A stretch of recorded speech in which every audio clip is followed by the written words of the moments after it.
My गुरुज्ञान channel पर आपका स्वागत है। मैं हेमलता सिरसाले आपके सामने आज एक नए टॉपिक के साथ प्रेजेंट हुई हूँ। तो चलिए स्टार्ट करते हैं साइंस का आज का topic, classification of animals and plants, यानी कि diversity in living things and there classification, जो स्टैंडर्ड 5th से लेके स्टैंडर्ड 10th में आता है। यानी आप समझ सकते हो ये कितना इम्पोर्टेंट टॉपिक है हमारे लिए। आपको पता ही है हमारे चारों ओर अनेक स्थानों पर भिन्न प्रकार की वनस्पतियां पाई जाती हैं। कुछ वनस्पतियां घास की तरह होती है जो बोनी होती है और कुछ ऊंची और घेरदार होती है, जबकि कुछ वनस्पतियां पानी के नीचे तैरती है तो कुछ पानी के ऊपर तैरती है। तो ऐसे ही रण प्रदेश में भी आपको यानी कि मरुस्थल पे भी आपको वनस्पतियां पाई जाएगी।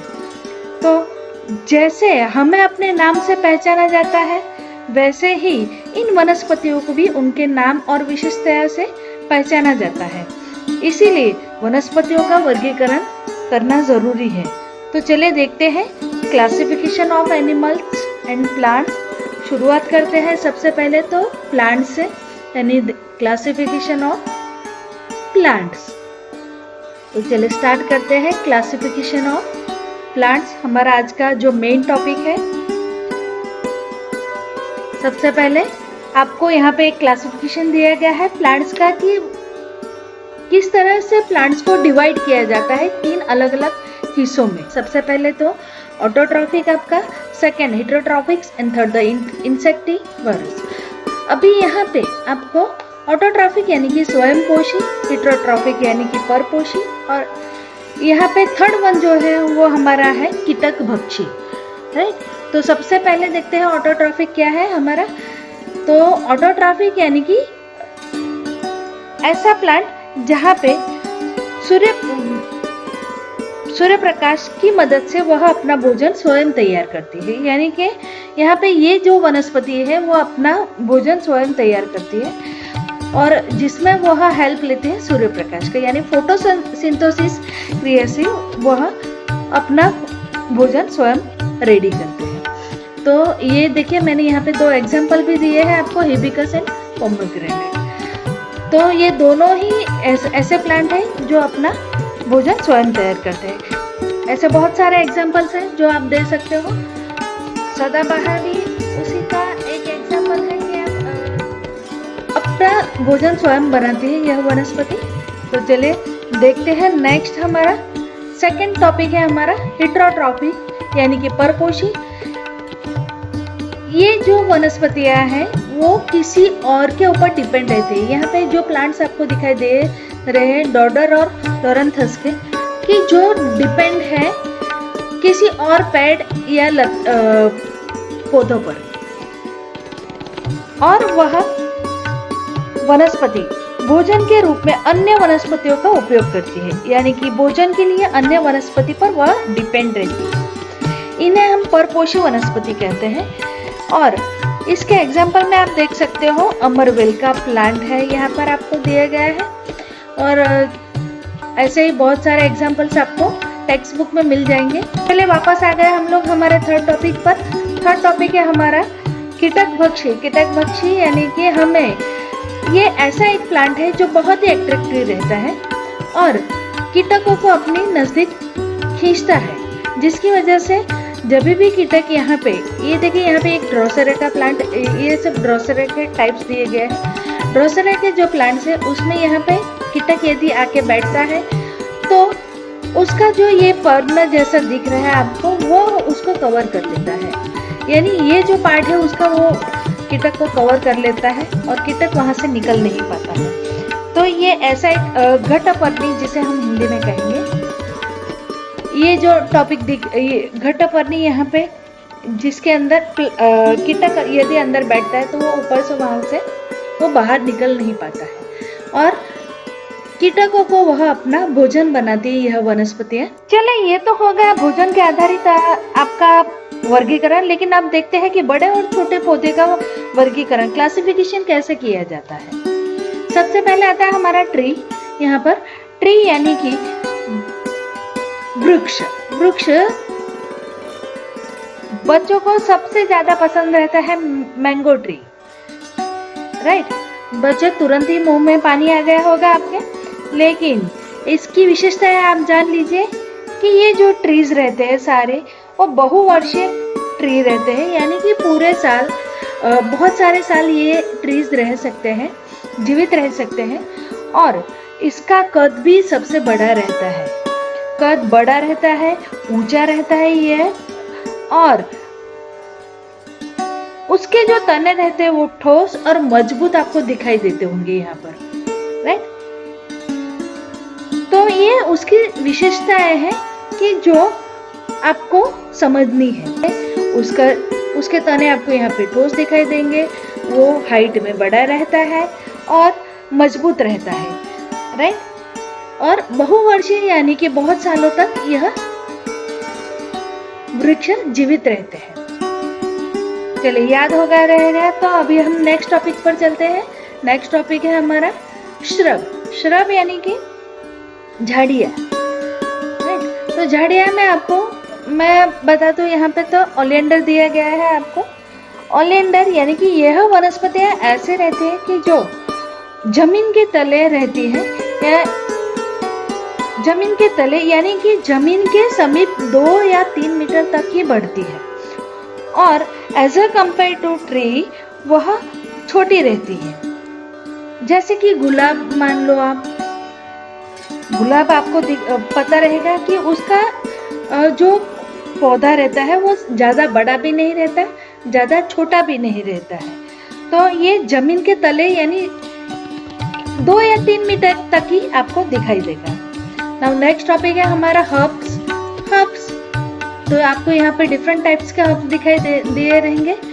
तो ये जो हर्ब्स रहते हैं, हर्ब्स यानी कि पौधा जिसकी ऊंचाई लगभग 1 से 1.5 मीटर तक होती है, और झाड़ियों की तुलना में यह बहुत ही लचीला रहता है और हरे रहते हैं। यानी कि यह पौधे कुछ महीने से लेकर 2 साल तक ही जीवित रह सकते हैं। यानी कि तने के आकार से हम कह सकते हैं कि इनके 3 प्रकार रहते हैं, एक तो ट्रीज, एक तो श्रब और एक हर्ब्स, यानी कि वृक्ष, झाड़ियाँ और पौधे। आप देख सकते हो वृक्ष यहाँ पे फैला हुआ है बड़े आकार में, उसका तना जो है मजबूत है। यहाँ पे श्रब जो है वो यानी झाड़ियाँ है, बहुत सारी झाड़ियाँ आपको यहाँ पे दिख रही है और वो फैली हुई है। और हर्ब्स जो है छोटे पौधे हैं जो यहाँ पे दिख रहे हैं। तो ये जो यहाँ पे 4 नंबर का आपको क्लाइंबर दिख रहा है वो क्या है? वो है, आपको मेरे ख्याल से पता चल गया रहेगा, ये मनी प्लांट है। तो मनी प्लांट जो है यानी वो कैसे रहता है? यहाँ पे मनी प्लांट जो है ये आपको कुछ इस तरह से आपके घर के आसपास दिखाई देता होगा। ये मनी प्लांट यानी कि लता है, बहुत सारी लताएं हैं यहाँ पे आपको दिखाई दे रही होगी। तो वाटरमेलन में भी आपको लताएं दिखती है। तो ये जो लताएं हैं वो बेस्ट एग्जांपल है आपका यानी बेल। तो इसकी जो तने हैं वो बहुत ही लचीली और मुलायम रहती है और वो यह हरे रहते हैं। यही कारण है कि आधार के सहायता से वह वृक्ष तीव्रता से बढ़ते हैं। तो चलिए नेक्स्ट टॉपिक देखते हैं हमारा। यहाँ पे मैंने ऑलरेडी आपको एक ट्री और श्रब का डिफरेंस दे दिया है, बच्चे आप लिख लेना, वो डिफरेंस आपको अभी पता चल गया रहेगा। तो नेक्स्ट टॉपिक है हमारा according to the life cycle of the plant, यानी प्लांट्स का जो लाइफ साइकिल है उसके आधार पर यानी प्लांट्स का जो लाइफ साइकिल है उसके आधार पर उसका 3 हिस्सों में उसको डिवाइड किया गया है। 3 हिस्से यानी कौन से? फर्स्ट है annual, second biennial and the perennial. तो फर्स्ट देखते हैं एनुअल। एनुअल में आप देख सकते हो कि लाइफ साइकिल आपका है ओनली 1 ईयर। बेनियल में है आपका life cycle 2 years and perennial में आपको लाइफ साइकिल्स मिलेगा सेवरल ईयर्स। तो चलिए सबसे पहले तो उसका एग्जांपल्स के साथ हम लोग देख लेते हैं, यानी हमें पता चल जाएगा। चलिए नेक्स्ट, यहाँ पे हम लोगों ने फ्लावरिंग प्लांट और नॉन फ्लावरिंग प्लांट का डिफरेंस दे दिया है। फ्लावरिंग प्लांट्स यानी अभी आपको पता चल गया रहेगा कि फ्लावरिंग प्लांट्स यानी कि क्या, कि जिसमें हम फ्लावर्स देख सकते हैं, और नॉन फ्लावरिंग प्लांट जिसमें कोई भी फ्लावर नहीं होता है। फ्लावरिंग प्लांट्स के आपको ऑर्गन्स मिल जाएंगे, यानी उसके वह प्लांट के ऑर्गन्स रहते हैं, रूट्स, स्टेम्स, लीव्स। लेकिन नॉन फ्लावरिंग प्लांट्स में ज़रूरी नहीं होता है कि यह सारे ऑर्गन्स आपको मिले। फ्लावरिंग प्लांट्स को फ्रूट्स भी आते हैं कई प्लांट्स को, और कई प्लांट्स को सीड्स भी रहते हैं। जब भी नॉन फ्लावरिंग प्लांट्स को फ्रूट्स या सीड्स ऐसा कोई टाइप्स आपको वहाँ पे दिखेगा नहीं, यानी ऐसा कोई भी प्रकार आपको वहाँ पे नहीं मिलेगा। फ्लावरिंग प्लांट्स आप हर जगह पे, बहुत सारी जगह पे आप इन दोनों का डिफरेंस, फ्लावरिंग प्लांट्स और नॉन फ्लावरिंग प्लांट्स का आप देख सकते हो। According to the habitat, we can divide the plants into four steps: land, water, marshy places and the deserts. यानी लैंड यानी कि भूमिगत जो प्लांट्स रहते हैं उसका एग्जांपल्स आपको यहाँ पे दे दिया गया है। मैंगो ट्री आपको पता ही है, और एक तो जैक फ्रूट्स ये यहाँ पे दिखाई दे रहा है।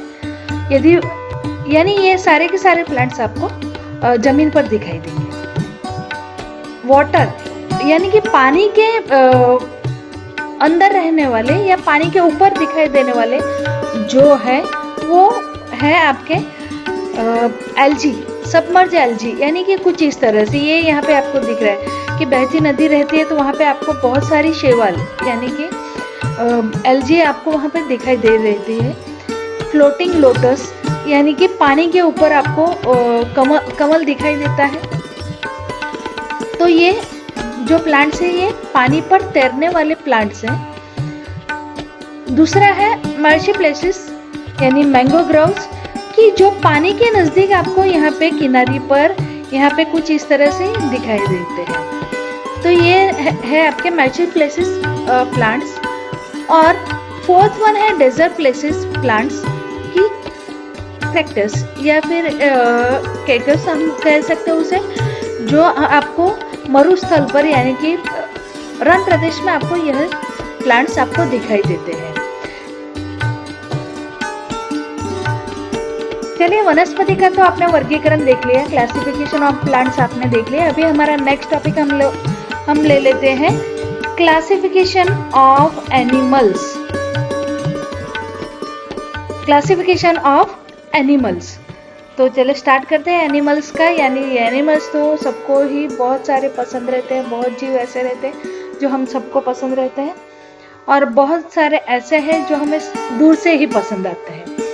तो चलिए देखते हैं एनिमल्स का कैसे क्लासिफिकेशन होता है। Classification of the animals start होता है उसका सेल से, कि यहाँ पे दो टाइप्स के आपको सेल्स मिलेंगे, एक तो यूनिसेल्युलर और मल्टी सेल्युलर।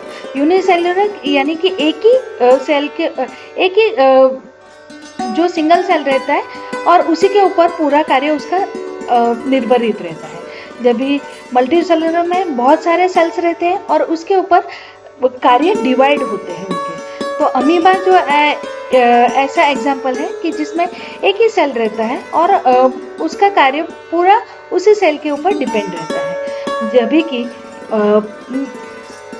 हम ह्यूमन बीइंग बोलो या फिर फ्रॉग या क्रॉ, ऐसे जो भी जितने भी बर्ड्स हैं, जितने भी एनिमल्स हैं, वो मल्टी सेल्युलर, जितने भी प्लांट्स रहते हैं वो मल्टी सेल्युलर रहते हैं, कि जहाँ पे हर सेल को अलग अलग कार्य में डिवाइड किया जाता है और वह अपना कार्य करता है। तो यहाँ पे according to the reproduction mode हम लोग उसे दो हिस्सों में बांट सकते हैं, एक तो ओविपारस एंड द विविपारस। ओविपारस यानी कि जो एग्स थ्रू यानी कि जो स्नैक्स है, बर्ड्स है, ये अंडे देते हैं और अंडे देने के बाद एक नया जीव उत्पन्न होता है, एक नया जीव निर्मित होता है वहाँ पे।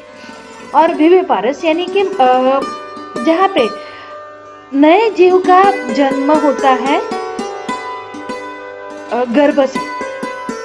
उसका एग्जाम्पल है ममल्स, यानी कि हम कह सकते हैं वेल, फिश, व्हेल या फिर ह्यूमन बीइंग, जो विविपारस का बेस्ट एग्जाम्पल है। Now according to the habitat, it's also divided into the 4 parts: terrestrial, aquatic, amphibians and the aerials. Okay, तो टेरेस्ट्रियल में हम देख सकते हैं कि लिविंग ऑन द लैंड, यानी कि जो भूमि पर रहने वाले जो भी एनिमल्स हैं हम उसे कहेंगे टेरेस्ट्रियल। यहाँ पे एग्जांपल दे सकते हैं डियर है, लायन है, रैट है, मैन है, जो हम सब भूमि पे ही रहते हैं।